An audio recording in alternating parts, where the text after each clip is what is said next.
We're seeing all of Dennis's life right now. Mm-hmm.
Hello, everyone, and welcome to this month's audio production town hall.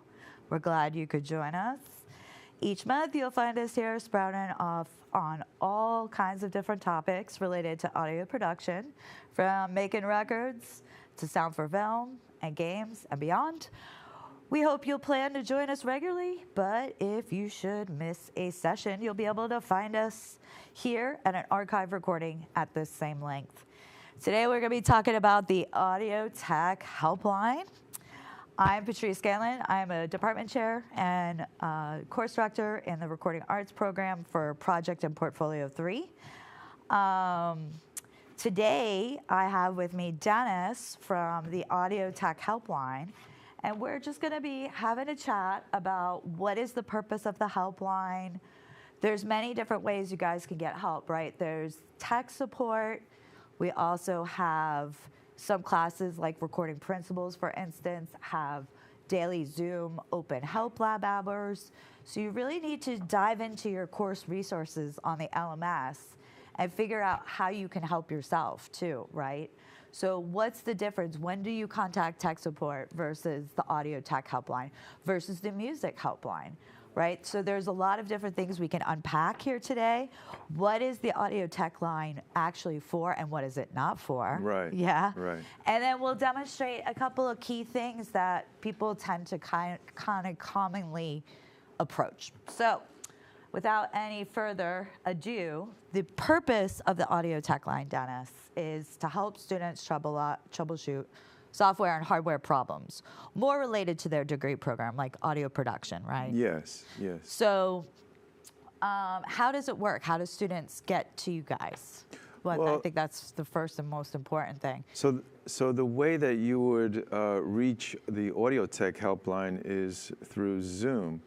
And basically, if I can show you right here, when you, it's also important because I have a lot of people that call in basically to the IT department, and then they forward you over to me. Got it. And that's an issue because when I ask them to share the screen with me, they can't because they're through a link. Oh, okay. So as part of your launch kit, I think that you're already given the instructions as to, okay, you need to download Zoom onto your computer because it will be used, you know, throughout your time here at Full Sail. Right. So that's important for people to understand that you just go to the Zoom website and download the latest and greatest version of Zoom. Right. And, you know, keep it up to date. And once you have downloaded that, then what you could do is just simply click on join a meeting, and then in the ID, you just type in audio tech, all one word. It could be lowercase, audio tech. That's great. And then you just click join, and you will be with us. I'll see you pop up during my session hours, which is from 5 p.m. to 9 p.m. Eastern Standard Time. Eastern Standard Time. Very good, because I have a lot of people from the West Coast that call in. That's true. And they get the times mixed up. But That's we're on the East Coast. So once you're in, and then we'll be able. And is that every day, Dennis? Is that that's 7 days a week. So Sunday through Saturday. Sunday through Sunday, yeah. 5 p to 9 p. Eastern Time. Yeah. The only time that we wouldn't be available is during the Easter break. Right. And during the Christmas break. Yeah, so like winter break, summer break, spring break, holidays. Yeah. That makes sense. Yeah. All right.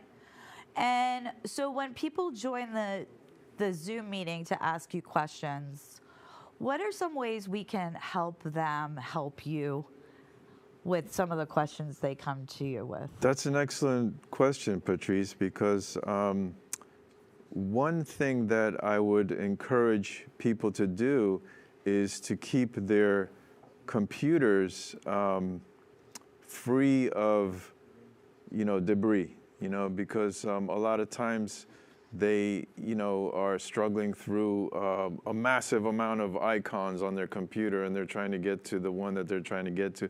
Do basic housekeeping as you would with anything else of your computer. Keep it up to date. Let me mention that as well. That's an important point.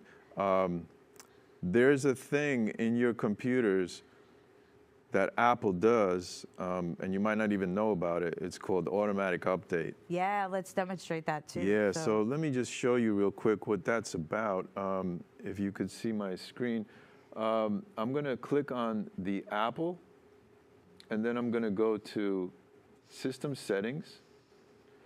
And then what we're going to do is we're going to run down to General. And on the top, that software update right there. Software update, right? And then you're going to click on little eye icon there. The eye icon, and then right here is where you're going to, you could turn this off, disable it over there for automatic updates. Download new updates when available. I have that turned off, okay? And keep it that way because as you get these notifications from Full Sail, the IMT department will shoot out